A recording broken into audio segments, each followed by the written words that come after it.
Hey, true believers. Chris Mack coming at you today with Dark Knight's Death Metal number 3. Now, last issue was kind of bleh. This one, I kind of feel like it's starting to gain momentum. But what's kind of killing me about this series is, okay, we have the Death Metal main story. Cool. Now, maybe like one or two other spinoffs I can understand.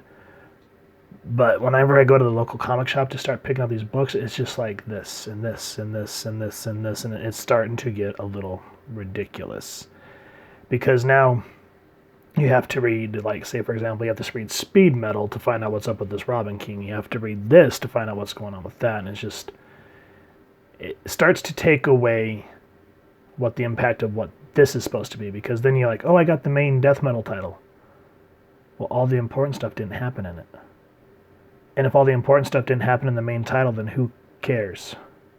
And that's where I start to get a little irritated, is because as when we went over Harley Quinn 67 and Booster Gold was talking about event books and how it's supposed to be where the big questions are answered and the big emotional resonance is supposed to be big. Well, when you start making a bunch of event tie-ins and taking it away from the book, who cares? I know I just said that, but who cares? It craps on everything that Booster Gold said in Harley Quinn 67. Because there's no big reveals, nothing. It's just a book. But anyway, with my frustration of event fatigue out of the way, this book was actually pretty interesting, minus some really bad tropes. So last issue, the team took off to Apokolips in a big Batman, Superman, Wonder Woman ship, which kind of reminds me of I can't remember who wrote it, but it was that Batman Superman book, or Superman Batman book that came out a while back, and what happened in that book? Where Lex Luthor became president, and Batman had to fly a Superman Batman ship. That kind of reminds me of that. Now, of course, every villain in this world is a Batman one way or another. So, like Bat Atrocitus and the Collector, which is a Batman Brainiac. So you kind of start thinking that it gets a little obnoxious, but it's kind of interesting to see. Now, this book, Death Metal, an Anti-Crisis, Part 3, pick up sticks. Get it? That's the joke. Scott Snyder and Greg Capullo. Here's everyone working on the book. It's just way too much to even get in there. So if you want to, go ahead and read it at your leisure. Now, the first part of this book is called The Great Death Drive. And you open up and you see this cool panel of Wonder Woman, Batman, and Harley Quinn going after this Dark Father, which is supposed to be like this dark side Batman. So great dynamic panel there. But here's where I kind of feel like Scott Snyder starts to kind of go off the railing. Holy boom, Batman. Holy boom. Holy boom. Let's kind of leave that meta-ness of the 60s Batman out of it, please. And then, like Harley, they're trying to take these out. And she's like, oh, these are para-Robins. And it's just sort of like, little things like that get a little obnoxious to me. So I try to just avoid that. The main plot, good. And then this kind of made me laugh, because Swamp Thing's sort of like this reappearing guru in a sense. He's like, I sense a great disturbance in the life force back on Earth. And it's kind of like, you mean Alderaan? So nonetheless, I kind of like how Swamp Thing is utilized. But again, little pokes like that. When you keep going back to the well of old school pop culture references, then, what are writers in the next 20 years going to have to expound upon if they keep going back to the same well? You know what I mean? It's just going to become recycled stuff. Now, this panel, absolutely gorgeous. We see Superman in pain, and that's not why it's gorgeous. Just the colors and the dynamicness, how it leads your eye down. And then Superman in pain shows the stakes of why this is not good. And I like how this anti-life equation machine looks like the anti-monitor. Now, we find it's run by Mr. Miracle. Now, the dialogue does feel a little heavy-handed, but there's a lot of information that needs to be given into what will happen to Superman. But then we get more great action. And I like Batman's look, and the original Batman in this look, how he kind of has the spikes and whatnot, just a really cool design. Now, they're able to save Superman. How, why, what is our Batman using? I don't want to give that away. But we get a really cool kind of reference to Superman's old saying of up, up, and away, and a great uppercut by him. Just beautiful work there. And so here, they finally free all their friends from Apokolips, because that was the whole reason they came, is they had to save the heroes that the Dark Father Batman had taken. And then we have this part where it says a happy place. And it cuts to Lobo just randomly, and you're like, why are we in the fifth dimension? Which, the fifth dimension is where Mr. Mixoplex and what's the bat one called? I can't remember. But that's where they're from, is from the fifth dimension. And Lobo's just tearing through them. And I like how he's just like, me, but Mr. Wobo, I'm just a little twee. A harmless twee in the, and it looks like Patrick from SpongeBob.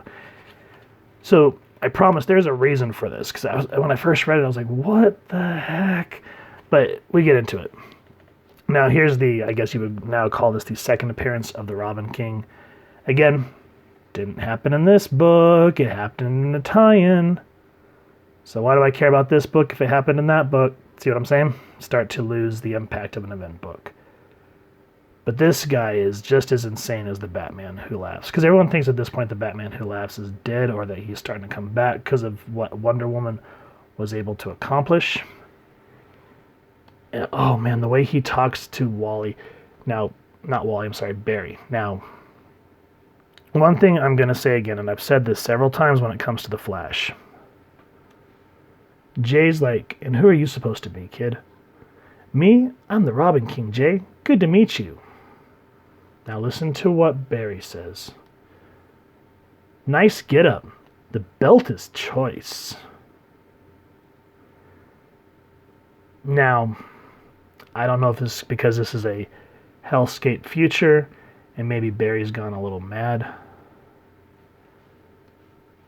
Barry Allen would never talk like like, that is just choice, like a millennial.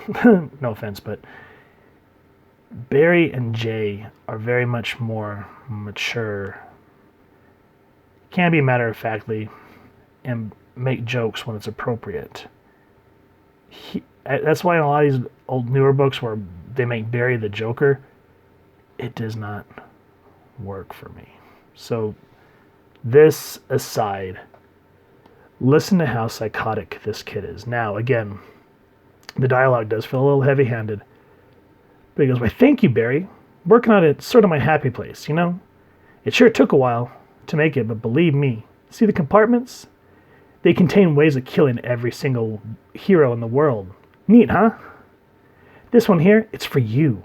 See, on my world, I dug up your dead mom, covered her remains in the great Speed Force canceling toxin that liquefies your muscles.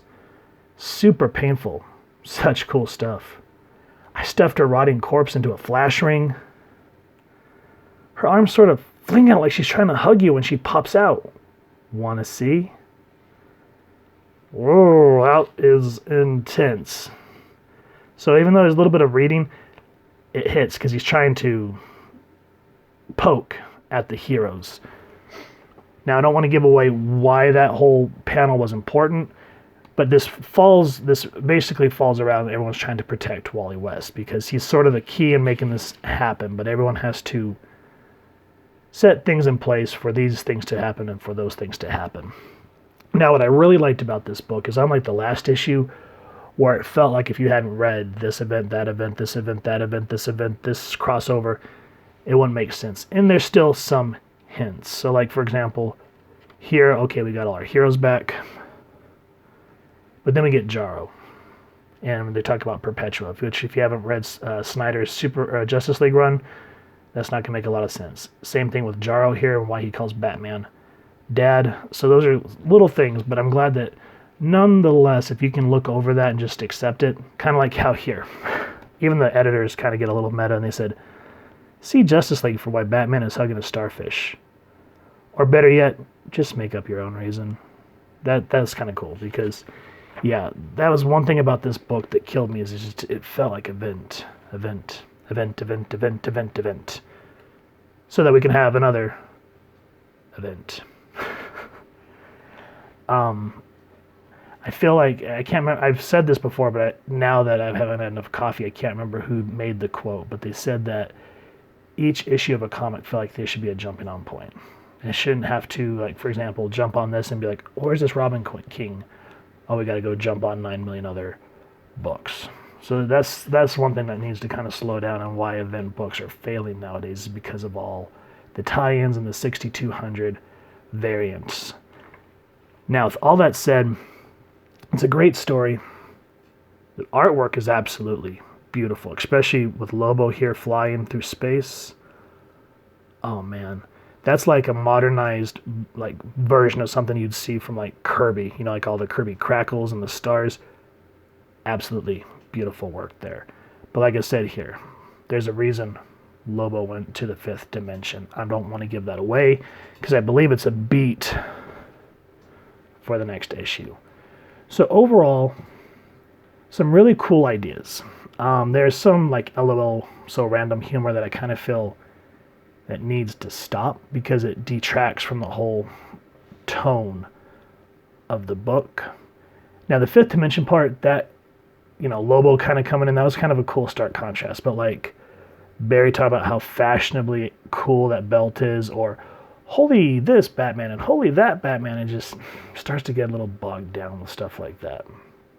That aside, nonetheless, I'm liking that Snyder and Capullo, you know, they started way back together on Batman during the New 52, and then throughout the Rebirth they've done like the Batman Who Laughs and Justice League. So in a sense, this is like a culmination of everything that they've written and have made their own twisted alternate reality. So for that I can appreciate it because it is kind of really, in a sense, kind of goes out of DC continuity. Like the continuity of everything they did, but then as they move forward, they're standing alone in their own books. So I give them props for that. And I'm enjoying it. I'll continue reading it, and we'll see how it goes from there. But I just refuse to read any of the tie-ins because, again, Booster Gold said it best in Harley Quinn 67, where event books are supposed to be where the big questions are answered and like the biggest teamwork and love is supposed to happen. And if you have 6 million tie-ins, it detracts from this. So with that said, if you guys have enjoyed this book, please first and foremost support your local comic shop. And if you have enjoyed this review, we really would appreciate it if you take a moment to hit like, share, and subscribe. Helps the club channel more than you could possibly know. And if you wouldn't mind hitting that fancy little Robin King bell next to subscribe, that way as we continue to upload content, you guys can get notified. Come to the channel, and we love to just talk with y'all and hear your feedback down in the comments below or on our social media pages, which I'll make sure to leave the links down in the description below. So with all that said, thank you so much for stopping by. Hope you all continue to have an absolutely amazing day reading, and happy hunting, true believers.